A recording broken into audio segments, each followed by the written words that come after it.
Buenas tardes a todas y a todos. Vamos a ir comenzando. Good afternoon, everyone.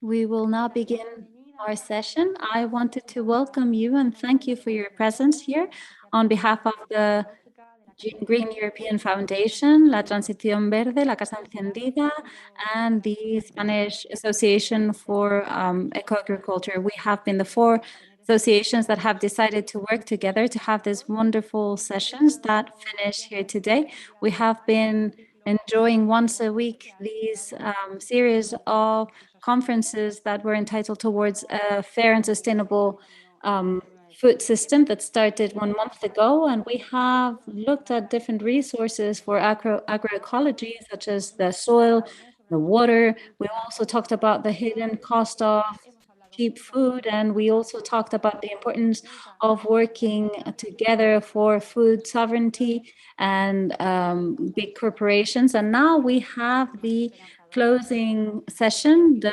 most hopeful of them all, that obviously has the title of the transformative role of agroecology.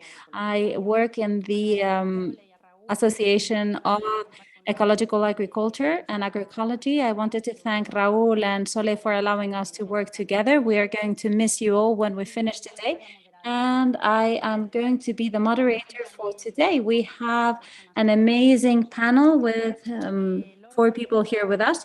Today's order is going to go from the most general to the most particular. So Aina Calafat will start, then Andrés, Friends of the Earth. Then we will have Margarita, and we will end with a practical experience that is really landing in the territories. So if that's all right with you, we will start now. I'm going to introduce Aina Calafat. She is a colleague from the SEAE. She is responsible for international projects and political incidents in our entity. She has a degree in biology. She has a master's in ecological agriculture. And for 20 years, she has been fighting for this sector, the sector of ecological production. She's a great friend. She's a great worker, a great professional with an amazing work capacity. It's really impressive. And what's impressive is that even when she's tired, she always has a smile on her face. And with no further ado, Aina, the floor is yours. Hello, good afternoon. It's always very nice to be able to work with friends and not just work colleagues. So we're here talking, as Elena was saying, about the hopeful part of these sessions, and my turn is to talk about policies. So let's see how hopeful this policy environment is, both in Europe, as in Spain, as in the different regions, for a transition towards a fair and sustainable agri-food system. Let me see if I can show you the presentation. It worked previously, but now it doesn't work. Okay, here it is. So any definition that we might give on policies says that policies are decisions that are made jointly to organize our society for the common good. So maybe it is time for us to really ask for that role from our policies in our lives. Fortunately, we find ourselves in a situation, a social situation that opens up doors, and administrative situation that opens doors or opportunities, window opportunities institutionally, because worldwide there is a consensus. We see that the situation is critical. This is a crisis situation. Although the situation is complicated, we have actually managed to get that consensus. And planetary limits is something that has already been understood and digested by everyone. Most people understand the situation and most institutions understand it. And at least in the big statements and big international agreements in Europe and statewide, we have included that vision. So we have our 2030 agenda with the Sustainable Development Goals that is based on the fact that if there is an advancement, it has to be sustainable. And not just that, we also include agroecology as one of the pillars and one of the most important tools that we have for that transition. We have the Paris Accord that obviously includes the current food system that needs to be modified, the action plan for zero pollution. We also have the new forest strategy and the New Green Deal with the biodiversity strategy and the farm to fork strategy that are starting to think about some challenges for 2030 for the reduction of phytosanitaries and the pollution of soils and the introduction of ecological production from 9% to 25% of the agricultural surface that is available. The EU has also considered the vision for rural areas for 2030, where they include the strategy of ecological production and the biodistricts as one of the main pillars. And then we have the European Action Plan for Ecological Production with 23 measures to promote production and consumption and research around ecological agricultural production. And as I said, these are big agreements, pacts, accords that are not binding. So these are things that have been approved and signed internationally and nationally. And in order to land these big statements, these big agreements, in a territorial way and in a practical way, we have the European Law for Climate, the National Plans for Energy and Climate, which sadly in Spain, when they talk about production, about agricultural production, they only talk about conservation agriculture without specifying that it mustn't be based on the use of herbicides. And they do not mention ecological production. And the waste legislation is also an opportunity for the transition. And also the Phytosanitary Sustainable Use Directive could also be a window of opportunity. And then we have directives which have been ongoing for some time, such as the Water Framework Directive and the Phytosanitary Directive that are not being applied. We'll see what happens with the directive for unlawful commercial practices. So besides these legislative tools, what we would ask states is, since they've already been approved, we need to enforce them. They have to be enforced and they need to be respected. And we have financial tools that go hand in hand with us for this transition that could help the society in general and the eco-agriculture in particular. So we have cross-cutting funds for research, education, and economic promotion could be used to change this agro-food system that is so unfair, so that is not sustainable and it's not ecological. And then we have our two main opportunities, which are the next generation recuperation funds or recovery funds, which we don't know whether they're going to be used for small initiatives, but rather it seems that all the proposals that have been made here in Spain have to do with supporting big investments in rural areas, which in many cases will simply move agricultural production away. And then we have the common agricultural policy to implement that, and then the tools to implement that CAP. So with the green architecture of this new CAP and with the new social, environmental, and economic objectives, we have a window of opportunity, although currently we are leaving it aside because, as I said previously, as the minister said, they have no intention whatsoever of doing a revolution with these funds. So we're going to just support those we always support with the model that we've always had, and then we will have to put in place legislative or administrative sanctions. So the funds of this second pillar, which are the PDRs, the rural development plans, are to be led by the regions. So we have opportunity, we have the hope that the regions will really put in place those measures that are most led by common sense and those that we are seeing at the central level. So these are the objectives that the CAP has set up. And I think that when we read this, we will all agree. And since this presentation is going to be available, I'm not going to read them now. And also what would be the objective from the European standpoint, and that the Commission considers in the long term. You also have some links here so that you may find more information. And that's all I wanted to share with you in my presentation. Thank you so much for listening, and I'll be here. If you have any questions, you can ask me questions on the chat or later on. Okay, thank you. Thank you, Aina. You can leave your questions on the chat. We will regroup them by topics, and we will have a round table when we're done with the presentation. So we're now going to give the floor to Andrés Muñoz. He is responsible for food sovereignty at Amigos de la Tierra, Friends of the Earth. I met him years ago when they started with their initiative that was from the field to school.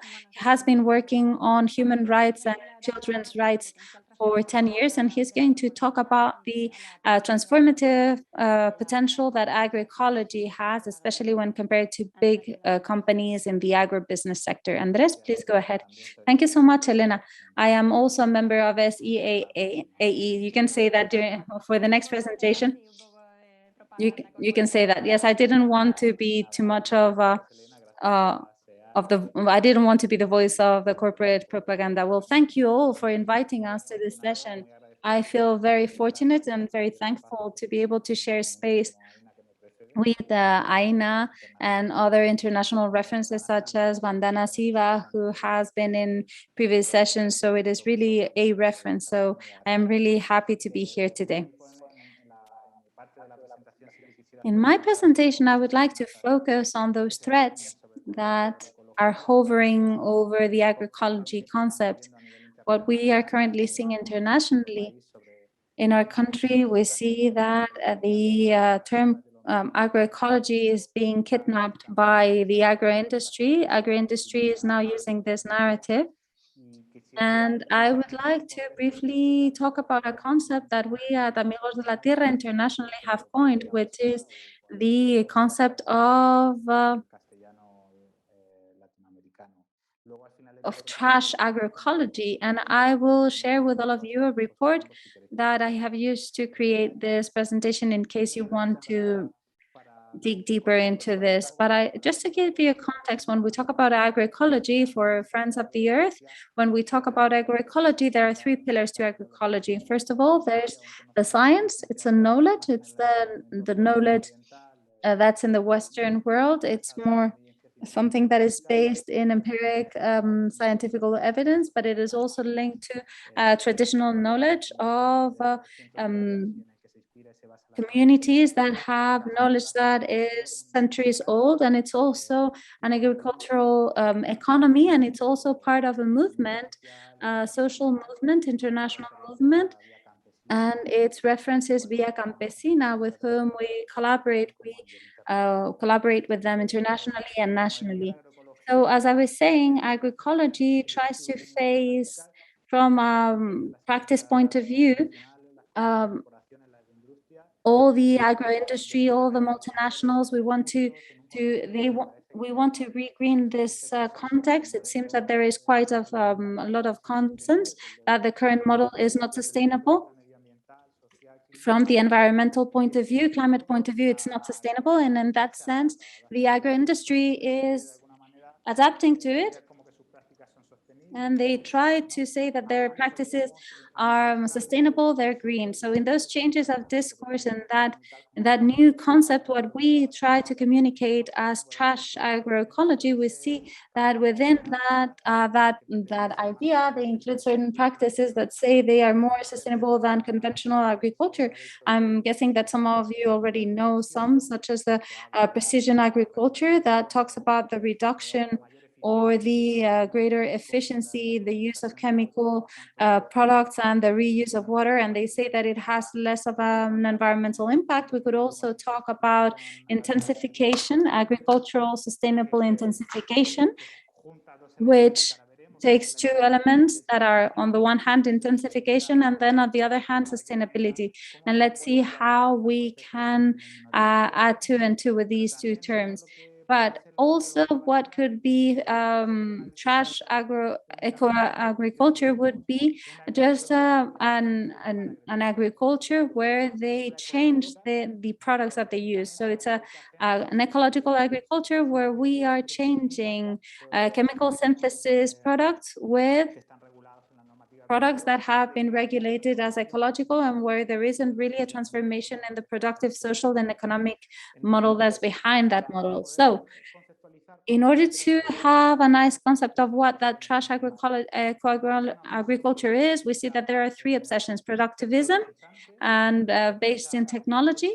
So behind that interest of big corporations to be part of this agroecology concept or other practices that are more sustainable. And what we see is that on the one hand, they want to increase production, and there we would have this intensification of agriculture, of sustainable agriculture. And they say that we live in a society that has a population that is increasing, and they say that there is a need to increase productivity to really answer to that increasing demand. But it's not really true. The production globally is enough and will be enough for the current population and the population of the future. If right now we have situations of poverty and hunger and situations where there is no access to food, it's not due to a lack of production. It is rather due to inequality in this system. It's a result of capitalism, of the capitalistic system, and it's not a problem with regards to production of food. So what they want is to intensify those agricultural practices only in order to increase profitability. That's all they want. That's the only reason behind this trash agriculture. And secondly, there is an obsession to open new business opportunities. And this is quite clear, especially with the case of, for instance, when in the Spanish state, we see that there is an increase of number of companies, of multinationals that change from conventional to ecological agriculture. And we see that investment funds and big companies buy little traditional companies that produce ecological produce. We have seen that in Spain during the last few years, or that Amazon buys ecological produce distribution companies in the US. They only want to increase their market niche. And behind that change, there isn't a change in model towards a greater sustainability, economical or environmental. And obviously changing from conventional to ecological has a very important impact with regards to biodiversity, pollution of soil, water, and so on. But there isn't really a transformative change in that model. It's simply, or what moves them is simply the economic profit. And we also see that there is an obsession for a public-private governance in the management of natural resources.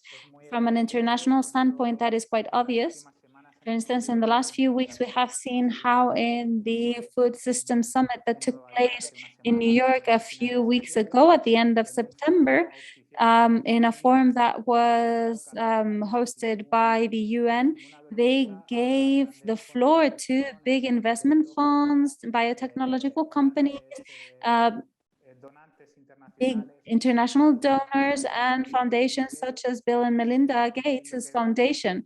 And in those spaces, what we clearly see, not just the co-optation of the narrative and discourse that belongs to the eco-agriculture, we see that there is an interest of being in those decision-making spaces, those spaces where the international agenda is set with regards to the global agri-food system. So what they want is to change the model from multilateralism, where the different states and governments can participate in the decision-making process. They can do it jointly, and they want to move from that to a model where there are multiple stakeholders. That's how they call it. And what they want is to transform, to radically transform the right to food, because it used to be little producers and consumers were the ones who held the rights, and what they want now, and in that model, actually companies and states are the ones who have to guarantee that right. The international law establishes them as responsible for those rights to be respected, and they are submitted to certain laws. But in this new multiple stakeholder system, there's a new fiction where big companies and small producers and small consumers can all be together in the same space, and we're all subjects so that we can define those public policies. And that obviously is a fiction because not all of us have the same rights, and not all of us have the same power, which is something quite obvious at the level of companies. So I'm going to finish because I think I'm taking too long. But I just wanted to remind you that agroecology and food sovereignty are two concepts that go hand in hand. The concept of food sovereignty is a concept that we are celebrating now. It was created 25 years ago in 1996. It was launched by the international movement of Via Campesina. And within that framework, agroecology wants, on the one hand, to give the central role to small producers. They are the main actors of the agroecological movement. And secondly, we have to be consistent with international law. So agroecology and food sovereignty are linked to the right to food. And thirdly, we have to be faithful to the concept of agroecology, where on the one hand, there are the roots of social justice and environmental justice. And on the other hand, there is sustainability, the sustainability of our ecosystems and the practices. And with that, I finish. Thank you very much, Elena. Thank you so much, Andrés. And don't worry, it didn't take you too long. Well, I will now give the floor to Margarita Hernandez. She is a great ally in the sector of ecological production. She is actually the soul of Ecocomedores, and it's a program that she will introduce that is wonderful, it's beautiful. It is really something that was very inspiring and has been used as a model in other territories, because we are all very much worried about school food and the food for children. Thank you so much, Elena. And I would like to thank all the organizations who are backing this series of conferences for inviting us to be here today. I'm going to share my screen now.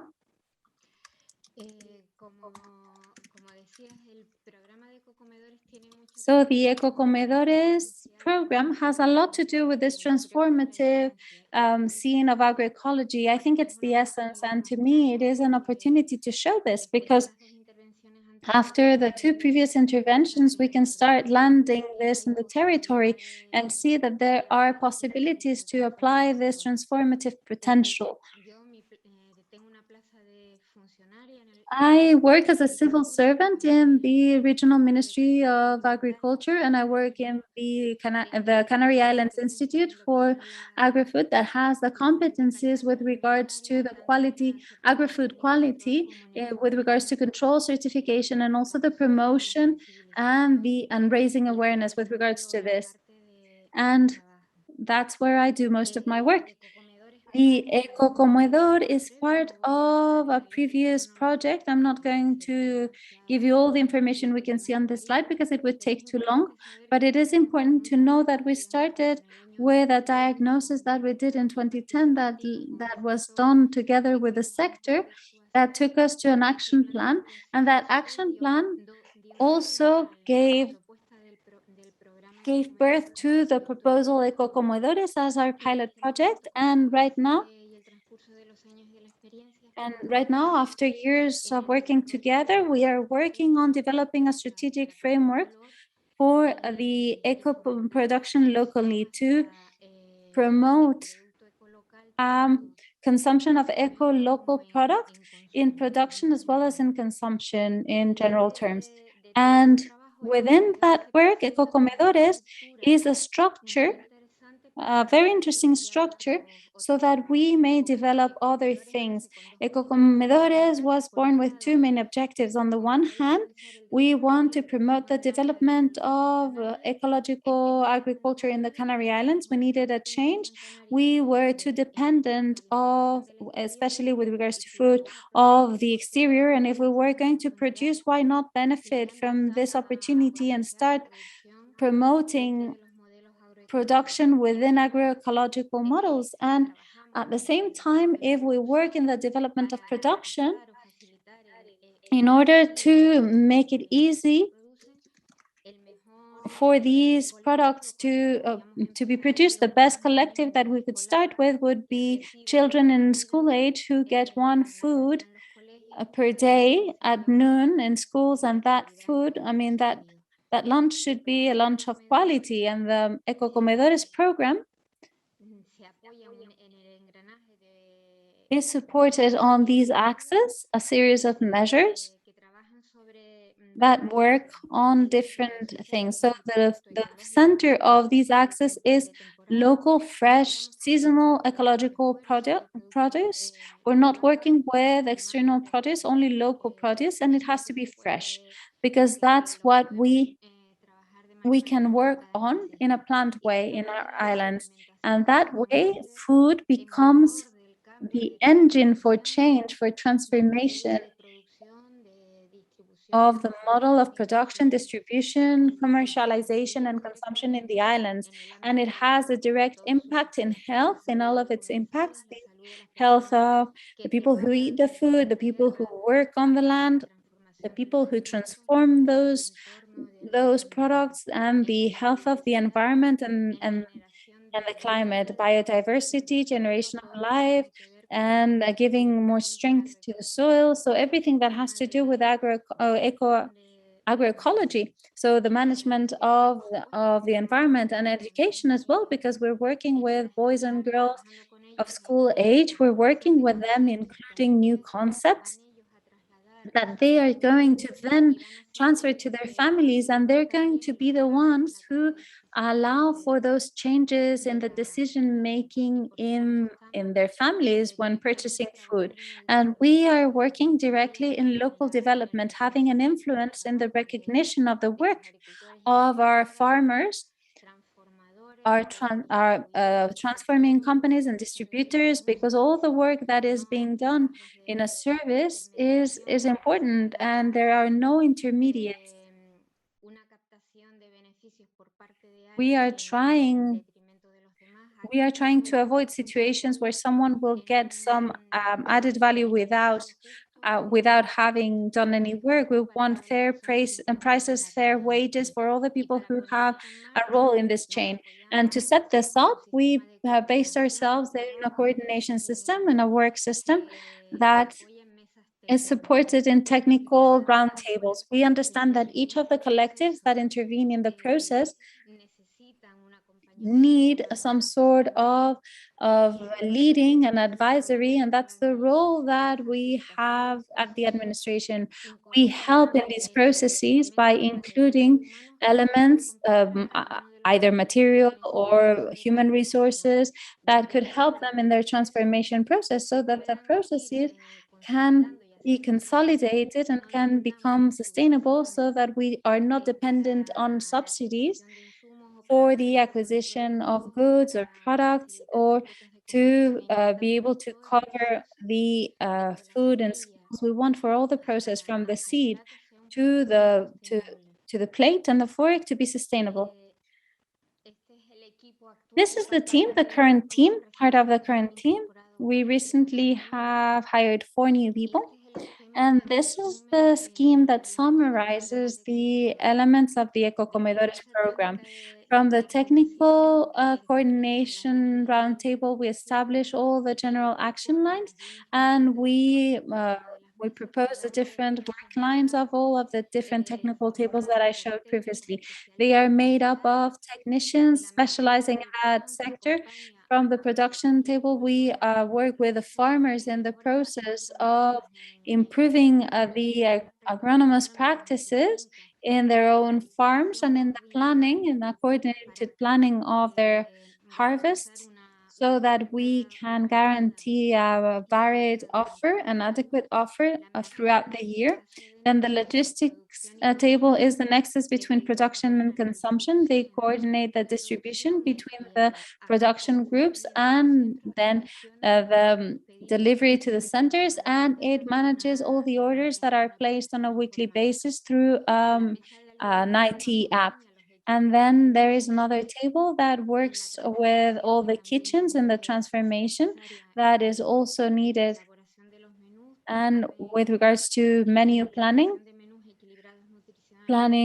menus that are nutritious and balanced, and sometimes this is new for these teams, and also in good management of the products in the kitchen so that we can be more efficient with the food and so that we can reduce waste.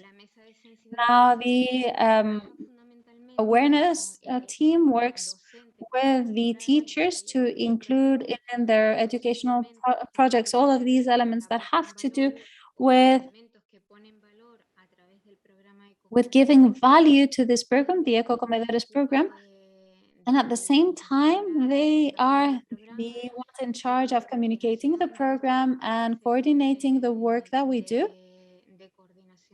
to coordinate the different teams. Besides all of this, we also promote the local markets through farmers markets and direct sales, and we also have direct consumption through ecocajas in the different centers that we have. And now we're working on the distribution of boxes, ecological boxes, to the different communities that are linked to Ecocomedores. There is a video that I wanted you to see, but you will see at the end, if you actually visit Ecocomedores' website, you will be able to see the video. It's the video that presents the website. This is the map of the different centers and the different farmers in the islands nowadays. And these are the figures. COVID as an opportunity. I say this because I wanted to close my presentation with this. When the pandemic started, in order to sell the products when the schools were closed, we saw that we needed to ask our education communities to be involved in that commitment to help farmers, and it worked. It really worked through these eco boxes. But once COVID finished, once the confinement lockdown finished, these trends changed and they went back to the normal supermarkets. And we thought that we needed to reorganize our strategies with what has to do with raising awareness and production. So we initiated a work. On the one hand, we wanted to create materials to raise awareness and also run diagnosis in different sectors so that we could open up the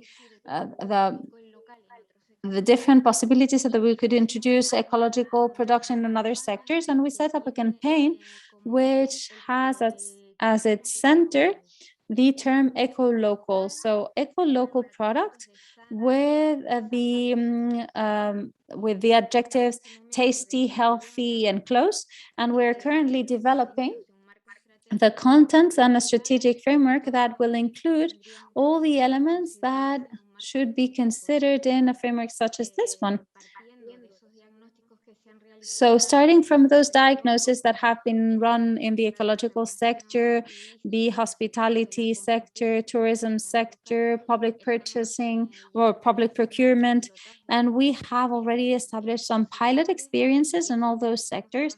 And we're also working in this framework, which will also include an important part that will deal with training, with practical training. So the people who come will be able to develop their own live project in lands that they might have available or that they could access to, or in the farms of other ecological farmers who have that need. They need qualified labor in this sector.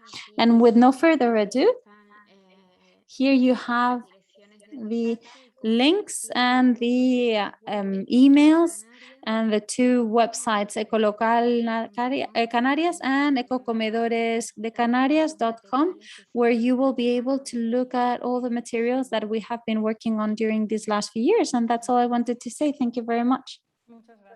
Thank you so much, Margarita, for respecting the time given to you. You have actually talked about everything that for SEAE is an ecological and agroecological food that is local, that comes from ecological farmers, that is seasonal, and that is there from a salary and price standpoint. So the boys and girls in the Canary Islands are really fortunate. And we will finish with Raquel, who comes from El Colletero. We have gone from the general to the specific. She is a representative of El Colletero in La Rioja. Well, it's an entity that was very small when it was born, but it has had a very positive impact in the rural development of its territory. And together with her, although we don't really see her, there she is. I'm glad to say hello. As you just said, we are a small association from a 1,000 inhabitant village, and we were born because we women moved for it to be born. We wanted to find, on the one hand, a solution to our needs and those of the territory where we are, and on the other hand, we wanted to give work to people in that region. So we really thank you for allowing us to share this space with you today. And Fabiola and myself will tell you what the situation is. Fabiola is currently showing our village that is surrounded with plum trees. This is one of our identity signs. We have a Claudia plum in our region. At the beginning, we didn't think about everything that we were going to do. We started with the children and the elderly, and then we started with plums because we saw that they could disappear, and we were very worried about that. So very soon, people started inviting us to use their lands so that we could use them, so that we could generate employment. And very soon we had a solidary bank of land that was over 8 hectares in the area. And now we have almost 30 hectares in the hills. So we started working with ecological agriculture when we were already well settled. Well, we are part of the Agroecological Council in La Rioja. We are in a model that considers that ecological and social are two of the main elements. All people should live in fair conditions. That is why our project has been thought so that people can really have that equality in our lives. And we are in the Natura 2000 network. That is the place where it is worth it to do things and where we can really work. It is one of the mottos of the Natura network. So we focus on local products, and the more variety, the better. Currently, we have a club of members with over 150 people who consume boxes every week or every 2 weeks, and that allows us to have 3 jobs and a whole movement around that work. We are in networks as in Terregas, where we maintain the philosophy of caring for the earth, and we protect the historic farming lands, and we are promoting a law to be passed. We are part of the SEAE, the European Center for Rural Information. We also are promoting this philosophy, and we think that the agroecological area in the region should increase, although right now, right now it is a bit it's not really increasing, but we also wanted to be a part of the territorialized agroecological areas, because what we work on is on our microsystems, our circular agro food systems. We are trying to recover seeds. We are planting our own seeds now. We also are working on waste. We also try to generate as little waste as we can, and we compost. And we try not to use plastic in our packaging and everything that we use in the orchard.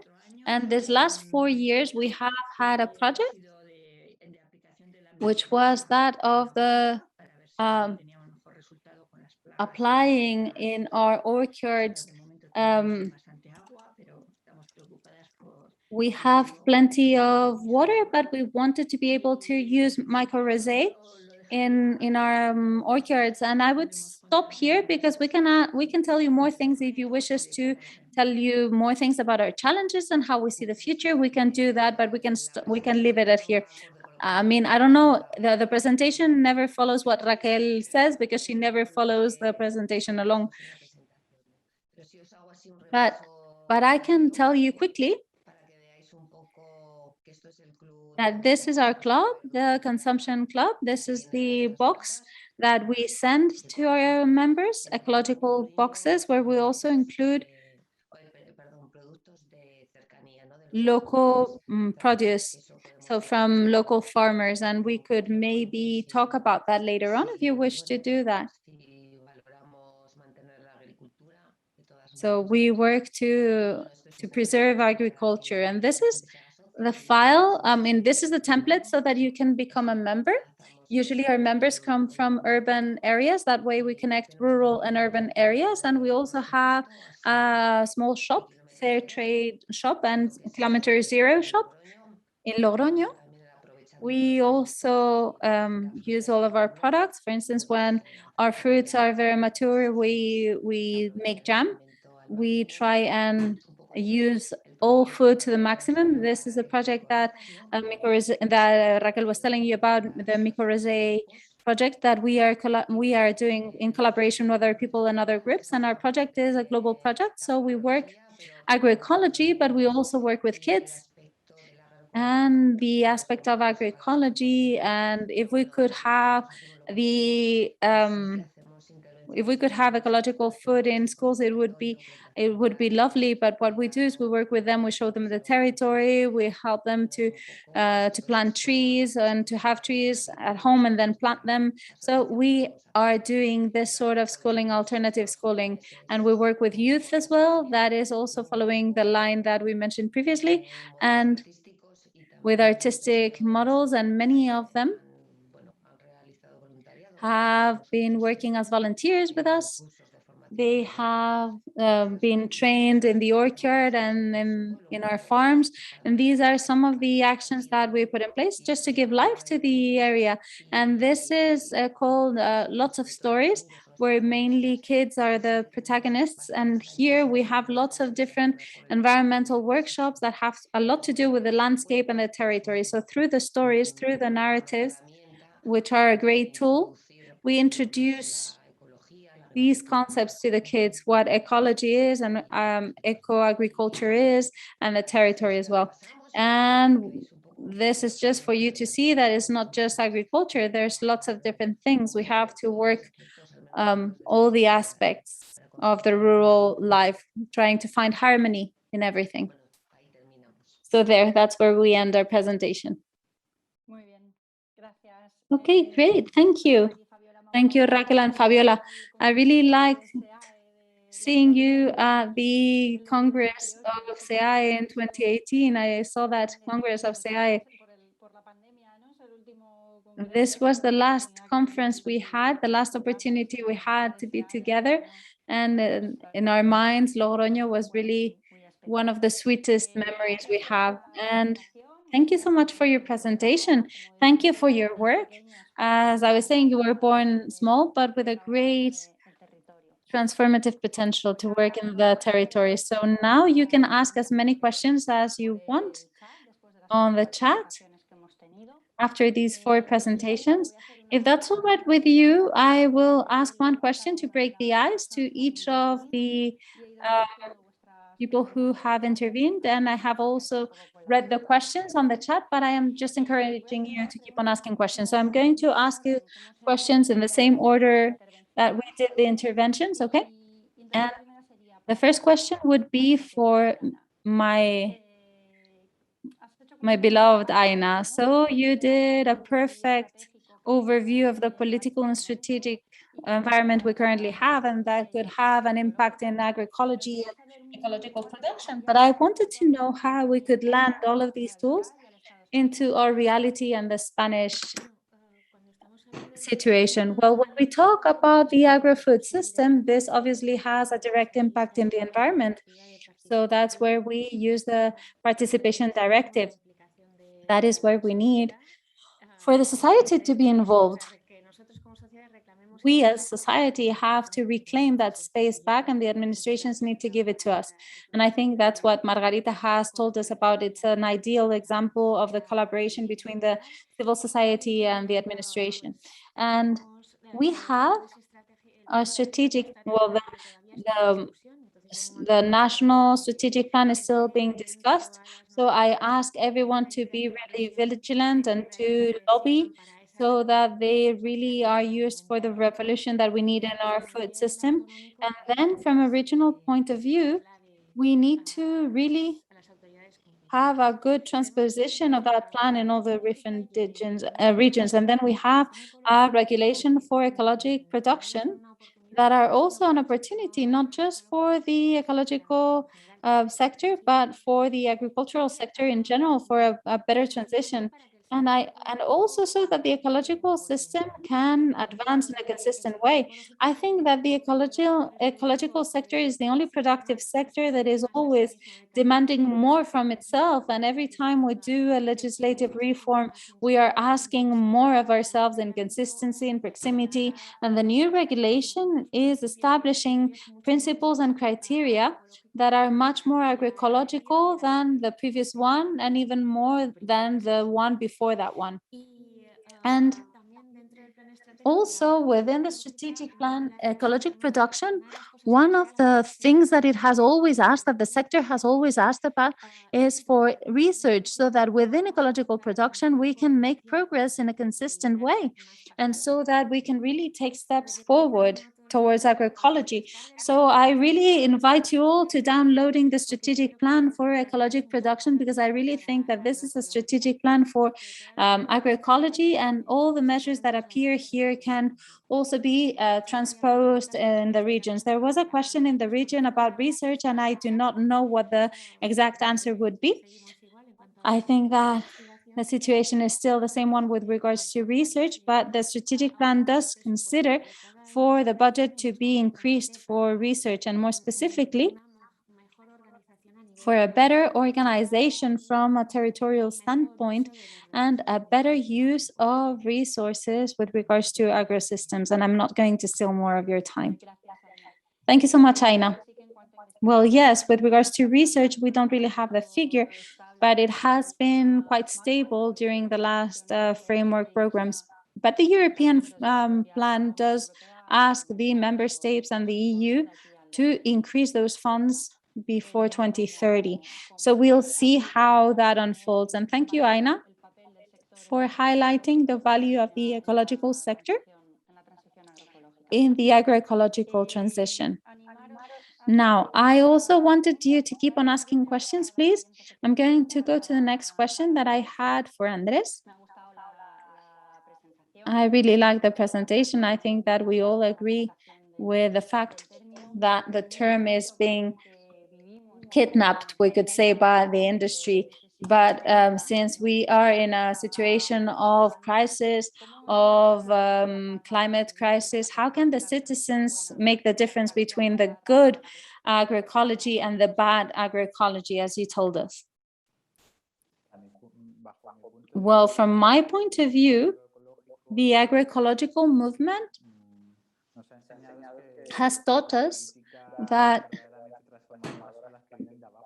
truly transformative policies go bottom up.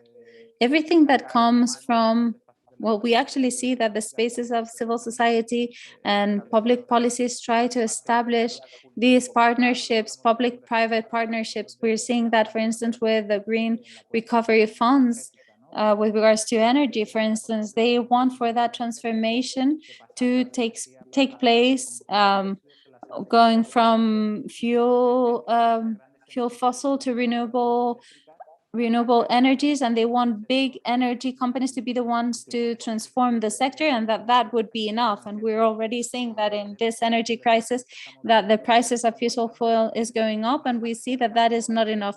More renewable energy in itself is not going to change the system, and that can also be transferred to the agri-food system. Transforming the model without a radical transformation of the economic and social basis of the model is not possible. So a few weeks ago, we saw in CTXT one of the drafts of the IPCC report that is going to be published in 2022, and the authors wanted to put on, well, the people who looked it said that one of the conclusions of the IPCC is that the basis of the climate crisis that we live in is the consequence of capitalism. That's the only conclusion that we can draw. So if we work with ideas such as El Colletero or public administration, such as the one in Ecocomedores, who are aware of the fact that we need to really promote citizen action, the transformation will be radical. But if it's companies that are going to do it, I'm talking about big companies, I'm talking about the big agri-food industry, well, that transformation will not be the good one. No, obviously, that's sure. Everything needs to change so that nothing changes. That's what they want to force upon us. But people such as us, who are more aware, we know the difference. But there are citizens, there are people who go buy their food who find it very complicated. So that's a debate, how to avoid the co-optation, the certification. There is something that we need to solve there, don't we? Yes. Thank you. Margarita. The Ecocomedores program is a program that we all know at SEAE. We have been following along the program since the beginning, and it is a real luxury to be able to see all of the things that you have done and that you're a model to all of us. And I have a question that is a bit more specific that has to do with the agreements that you sign with farmers. And I wanted to know if you have some sort of shared responsibility agreements with them. I don't know, for instance, now with the La Palma volcano, do you have farmers who have been impacted by this? How do you share this responsibility? Well, up to that point, we haven't really developed it. As a matter of fact, right now, last week, we were in La Palma to try and look at how we could support and provide help in the island, trying to think about different ideas. I mean, we have to actually develop them amongst all of us. So it's not just with Ecocomedores. The work of the base has always been collaboration alliances between the different people, the different entities, because as you very well said, this transformation process needs to start from the basis, just like in agroecology, the soil is the basis for everything to grow in a balanced way. Well, the base, the soil in this case, for the transformation, it's us, the people, and we need to work together. Just like in the soil, the different communities have to work together, have to intertwine and be intertwined. So we are looking at those possibilities in La Palma, but it's a very complicated situation for some people, and the dimension right now is a bit out of hand, but we're there trying to see. One of the options that we are considering, that we're trying to set up, is giving our support to rural schools that, due to scale, are sometimes out of the possibility of participating in programs such as these ones. We have found some schools and we are trying to set them up, and at the same time as the kids who have been affected by this could maybe start going to schools and centers where we're working with Ecocomedores, so that we could also give them food for their families. And within the strategic framework that we're working on, we want to develop the schools, the rural schools. We want to establish a rural school, an agroecology school. And one of the first places where we could set it up could be La Palma, so that we could maybe give them that possibility. So the situation there is really difficult, and we need an important regeneration at different levels, and that's where we need to be. Now, as for other commitments in general, when we started Ecocomedores, we thought of working on a template, on an agreement template that would link the production centers and the and the schools, the canteens in the schools, but those contracts were not needed in the Canary Islands. We worked with agreements. So what we did was develop some bases, some terms and conditions that establish the requirements, and that can be found in Ecocomedores. In Ecocomedores' website, and that's what we use. Those terms and conditions is what we use. And what we also did during this last year was develop some systems that are audit systems or evaluation systems to see if those requirements have been fulfilled, so that we can fine-tune each of the parties in those aspects. So we are making this program our own, so that we feel that we are key stakeholders in the program and what this transformative potential really means. And at the same time, we have to work on creating loyalty of our farmers, but also loyalty of the canteens in the schools, and also the departments that purchase the products. I don't know if I have answered your question.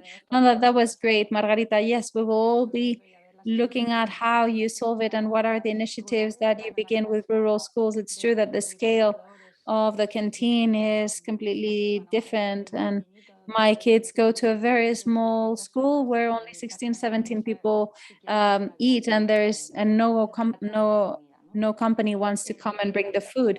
Okay, thank you so much, Margarita. And the last question before I give floor to the questions on the chat. And as always, there is a bit of a debate, and there are questions and answers on these chats, and it's actually great. You know, it's like it's like people whispering about in the conference room. And the last question is for El Colletero. In your entity, you have generated 3 jobs, which is no small feat in a rural area. So for you, agroecology is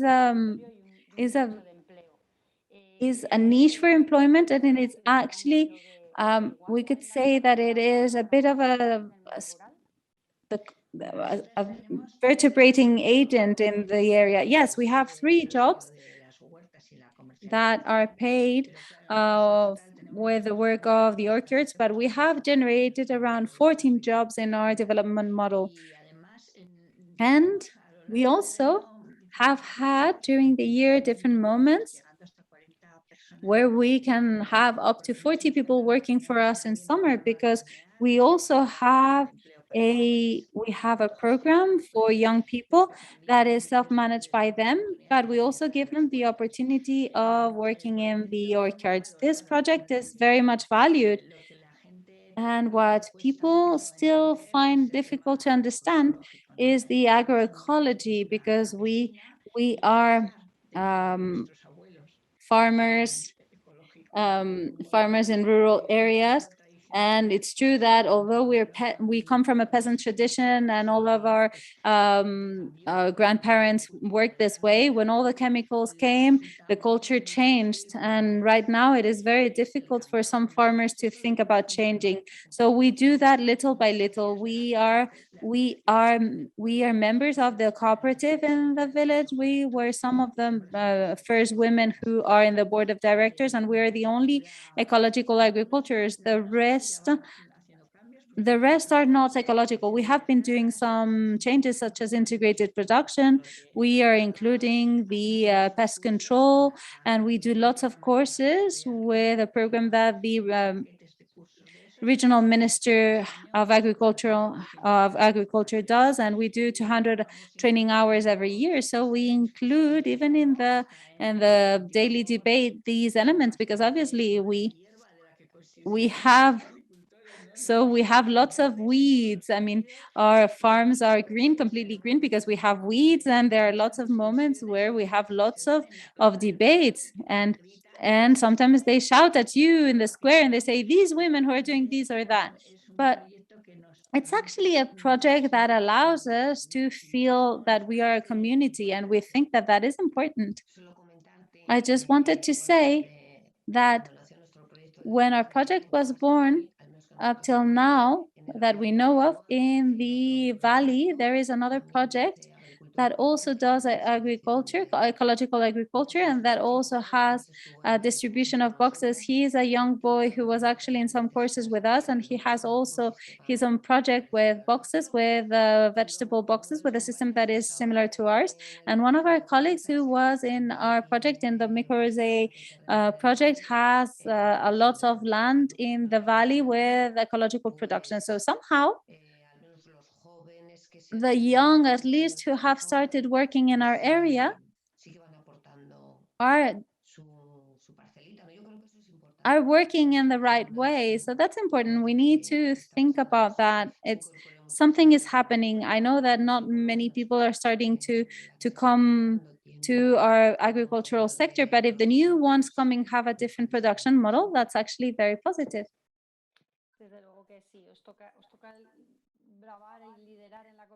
Yes, obviously you will have to fight in the cooperative because you're ecologists and women, so you have two battles there. Thank you for your answers. We will now start reading the questions on the chat. The first one was the one that I was saying about the budget. As we were telling you what was the situation. I mean, it hasn't really changed, but the commission is asking for that to be changed. And there are some questions for Margarita. Alba was saying that she didn't understand if the initiative was a public initiative or not.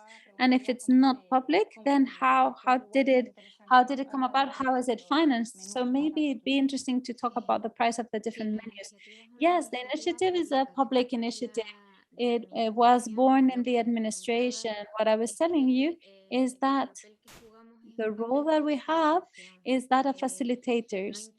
So we don't really intervene in the pricing of the products or the costs of the menus. How do we do it? Well, the prices were worked on at the beginning with the farmers, and they, during their own assemblies, set the pricing that is revised every year. So these prices are published in Ecocomedores' website, and they're fixed prices for the whole year. So this year, what we did, this school year, what we did was unify the prices of all islands, because previously each island had its own price list. The variations were not very many. And if it's necessary to move a product from one island to another, it's complicated. And the production costs, as we have seen, are not so different, except for certain islands such as Fuerteventura and Lanzarote that have production characteristics that are quite particular. And that has allowed for us to not have to intervene so much in the quota of the canteens of the school refectories. So if you use ecological products, the price does not go up. And when we use more ecological product, the cost of the menu goes down. So, and we have actually shown that, we have proved it into studies that we did all through 2021. It is more profitable for the school to use ecological products. And that's an element that is key in this whole process, that allows us to get the support of the administration so that we can continue working and we can have more schools be a part of this, because they are no longer fearful. There is a key element that we were mentioning previously, Elena, which is that of scale, the number of children. And we are working on that line, thinking together with the Regional Ministry of Education to try and find different parameters when estimating the subsidies for the school services and the food services in the school, because you know that it depends on the family income, the subsidies that are given. So we're going to work to try and work on that line to try and make it easier for schools to participate, for small schools to participate. And I don't know if I answered all of your questions. I don't know if there is something else that you want me to answer. Yes, Alba wanted, Alba, if you want something else if there is something else you want to say, you have the chat here. There was another question for Andrés. They wanted more explanation with regards to the different stakeholders system, and it was difficult to understand that they justify that the right to food, healthy food, is the same one than the economic interest. I mean, we kind of short circuit when we try to understand that.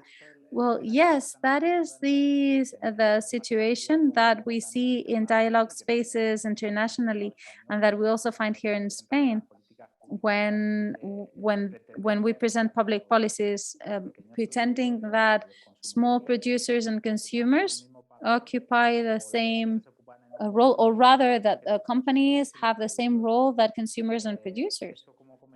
As we were saying, we saw that in spaces such as the Summit for Food Systems, which was an international dialogue forum that was hosted by the United Nations, and this is also happening in the most formal spaces in the United Nations, such as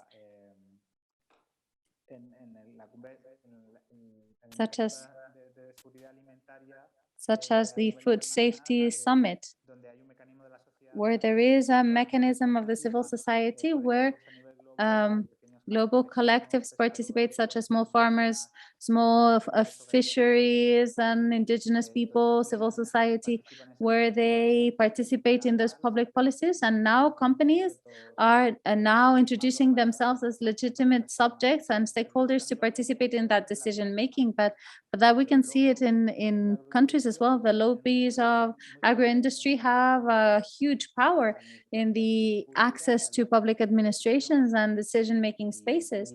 And in that discourse, public administrations always say that we have to reach an agreement, a consensus amongst all of us. And in that, all of us, they include companies. And companies are responsible for impacts, environmental impacts, and the state should regulate those impacts, should not make them participate in the decision making. That's what I tried to say, but this is a very technical topic. Maybe this has more to do with international law, but this is the model that is currently being defended. Okay, another question. Don't close your microphone because it's for you, the question. Sergio was asking whether you know if there are any experiences of big brands, known brands, that is not greenwashing, or must we always not trust big companies? Does size not matter, or does size always matter? Well, this is a very personal opinion. We at Amigos de la Tierra believe that big companies always look for profit. It's true that there are companies, and we sometimes see it in the Anglo-Saxon world. For instance, a few weeks ago, a US company decided not to sell their ice cream in the occupied territories in Palestine. So this is a company that has some consistency with regards to human rights, but I don't know. I mean, we're seeing that with ecological products as well, that we see in the shelves in supermarkets, and maybe this is my opinion, maybe, but to what extent an ecological product that is being sold in a big supermarket that pays ridiculous prices to producers and requires very tight prices is really agroecological or fair trade? I don't think so. So it's important then that big companies increase the production and distribution of agroecological products, but there needs to be more consistency behind it. I don't know what to say. This is a debate for which I don't have an answer. It seems then that the size does matter. Aina wanted to say something, I believe. Yes, especially I wanted to highlight that I think that as a consumer, and if we want to really bid for an agroecological model, we need to analyze who's behind it. But we mustn't lose sight of the fact that having productive model change will benefit in the end not just in the environmental at the environmental level, but also the people who work on the land. And I mean, I'm not for this opportunistic behavior that big companies have when they try to defend that they are agroecological. But I think that from the production point of view, it's the only production that can give us any guarantees. And unfortunately, we have pressure from the agricultural sector and big lobbies because they are not interested in doing ecological production because it is more and more ecological, and that is why they have invented the sustainable agriculture, which is a concept that right now is completely empty, that doesn't have any regulations, any references, and they're selling it as though it was more agroecological because it is close by. But you have to either fulfill the requirements, or we cannot say that it's proximity. Maybe you're producing it here, but you're also eating the poison here, and all the all the chemical products come from it without. So for big lobbies, agricultural production is not profitable, and that is why they are now betting for sustainability or sustainable production. And I think that that is also an indicator of where the ecological sector is moving towards, not just in Europe, but worldwide. Thank you. Margarita, someone was asking us what you meant when you said the specific diagnosis of the different sectors as an opportunity for COVID. Oh, okay. Well, COVID is causing something that has nothing to do, it has nothing to do with the direct situation of COVID. I mean, the situation of confinement that made it easier for us to commercialize ecologic products with these ecological boxes and giving it to the families.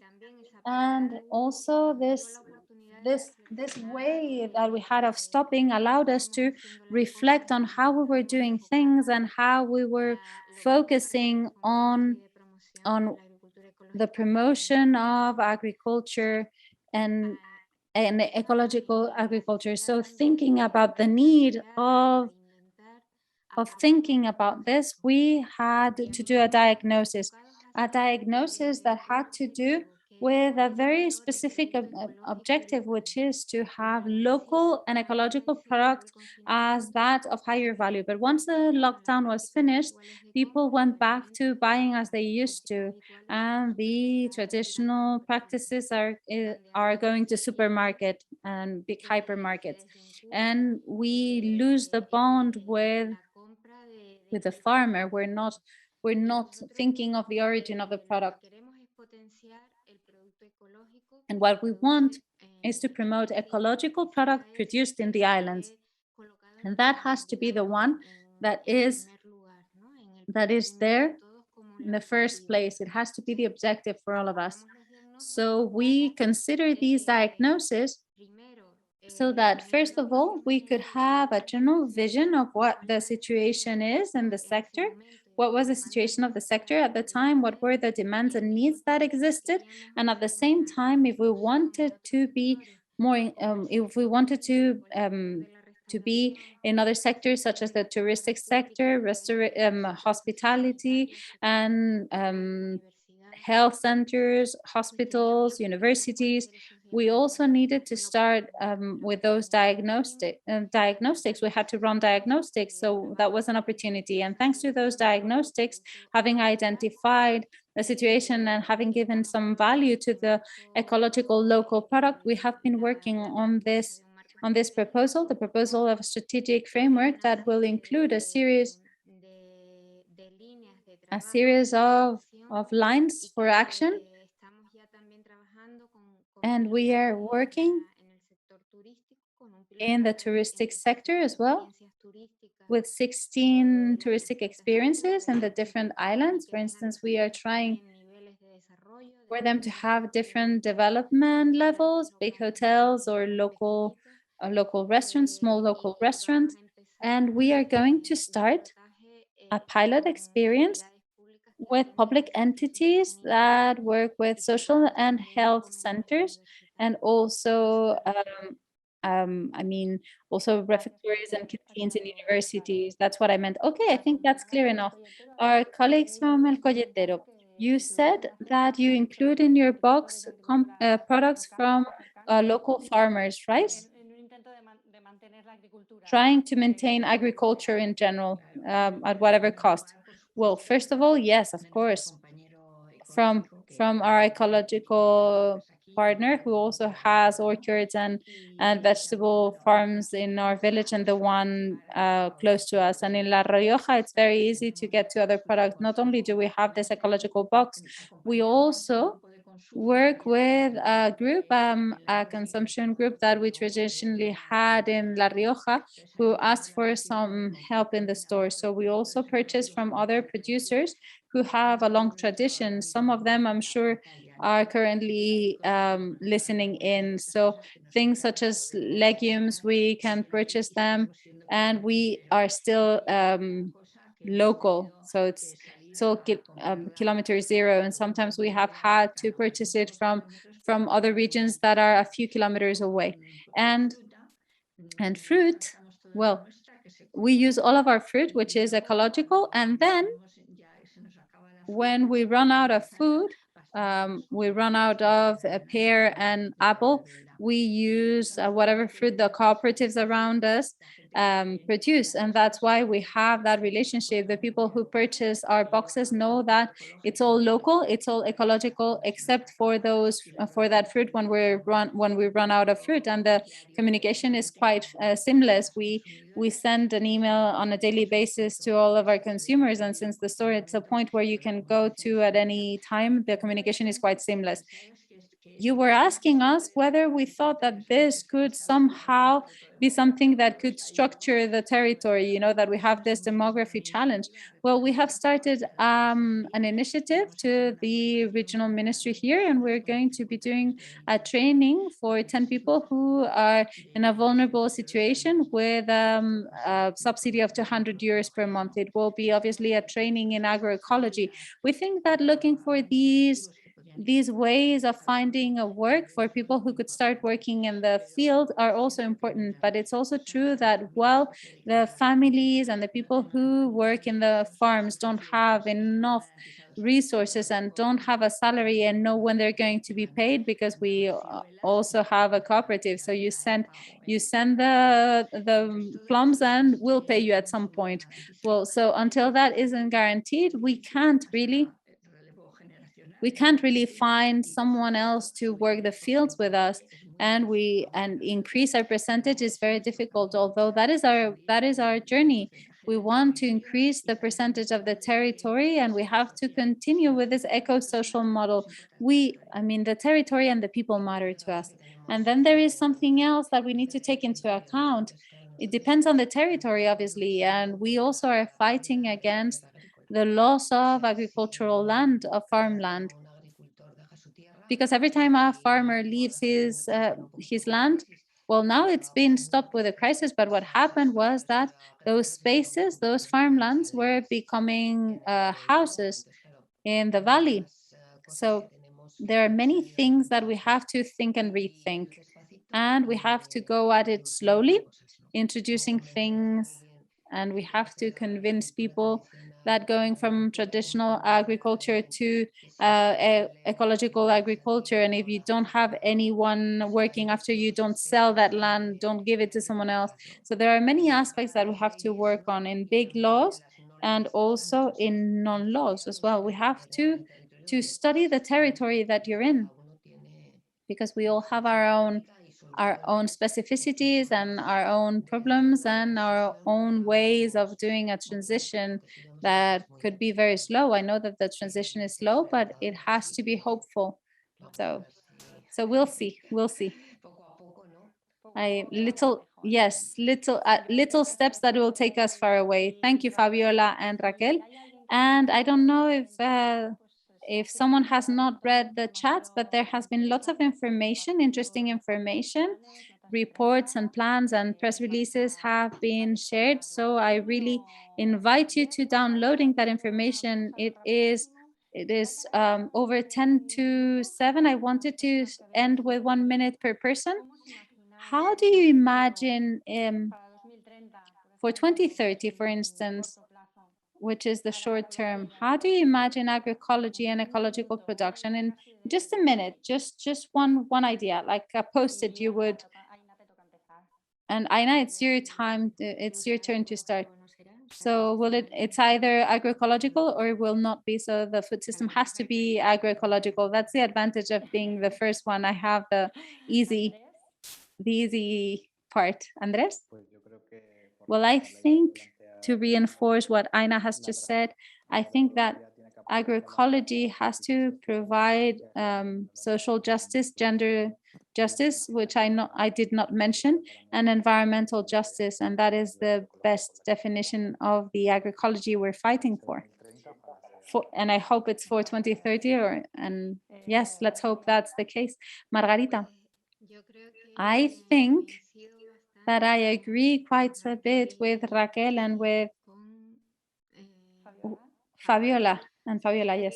I think that we have to keep on working step by step. I think that this is possible and that the change is ongoing and the transformative power is there, but it is slow. The process is slow because it's not just the transformation of the processes, it's the transformation of minds and feelings, and that is what makes it so difficult. So it's that step-by-step process, and by showing results with everyone's experience, that's how we could say contaminate others so that they join us in this process. So patience, trust, and enthusiasm so that we can keep on going ahead. Thank you so much, Raquel. Fabiola? Well, I think that we have to really bet on the communities of producers and consumers, because the power has to be in the hands of people, the people who produce and consume. And we need to believe that we have the power. Not only do we have to have the power, we have to believe that we have the power. Well, we have to do things with emotion, because if you do things with emotion, you can really you can do the things. And Raquel was saying, look at these apples, this variety, we were losing it. So when you eat it, you need to taste it. And I think that that's one of the things that we get from our small store. We are with the people who consume. And I think that we have to always sprinkle some emotion on everything that we're doing, because this change is very important. Laws are very important, but those who have to really enforce them, it's us, right? So we have to do it with emotion, with joy and smiles. That's what we currently need. Yes, it seems we need it, because everyone on the chat has thanked you for this hopeful vision that you have given them, this positive vision that we end with. 2030 is almost there. I don't know if we will have ended with capitalism or green capitalism, or where if there will be a moment where we will all live together. But what is true is that the future is ours and their days are numbered. So thank you all for your interventions. Thank you all the participants for being here. Thank you to all of you who have been here and have asked your questions. And as we were saying at the beginning, we said that we are going to miss this series of conferences where we met together every week. So I wanted to thank the organizers. Thank you so much for having invited us to participate and to work with you. I'm going to give the floor now to Pepe Larios, who is going to close this series. Are you there? Hi, how are you? Well, thank you. Thank you all. Thank you all. I think one of the main elements that we have had during this series was that women have been 75% of the speakers. So women are also in this field a basic element for the transformation that we need. And a transformation that we need, and we actually saw this year how agroecology, after having seen the problems of the soil and having had a scientific research space, or when we talked about the problem of water, or what hides behind our food system. Well, we have seen the control of the agribusiness, but now we're seeing light, some light. Although, I mean, there have been important elements of hope in the other series, but I think that we need to highlight the fact that it's been mainly women who have been sharing with us. You are the avant-garde in this process, a process that is more than necessary. And I think and I hope and believe it will be accelerated. We see that with the energy crisis, which is another element that we are currently seeing. We are seeing how, for instance, in Great Britain, we have a supply problem. All of the things that have to do with globalization makes it important for us to transport food for kilometers and kilometers, but that will disappear when we have serious energy problems. And what will be the alternative? The alternative will be that which you represent. So thank you so much. I think it has been a wonderful series. It was really important having these visions. We had speakers from our country, from other European countries, from Asia as well, and from the US as well. I think that you have really shared large knowledge, important necessary knowledge, and it is necessary for our future. There are more and more collectives and research centers, journalists, organizations, social organizations who are becoming a part of this movement. And I think that there is a space for hope.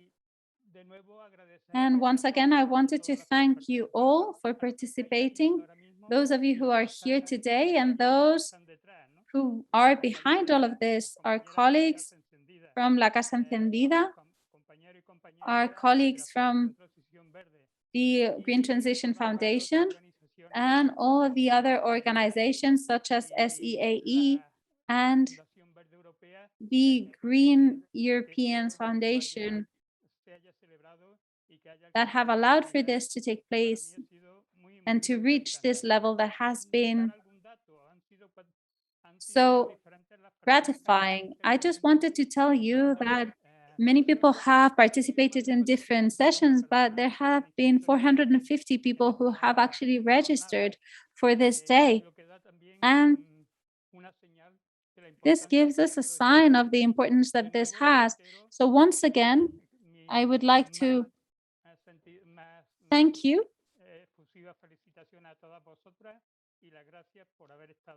Thank you so much for being here with us and for sharing this with us. Thank you for participating in the chat. So thank you so much. Good afternoon. Thank you.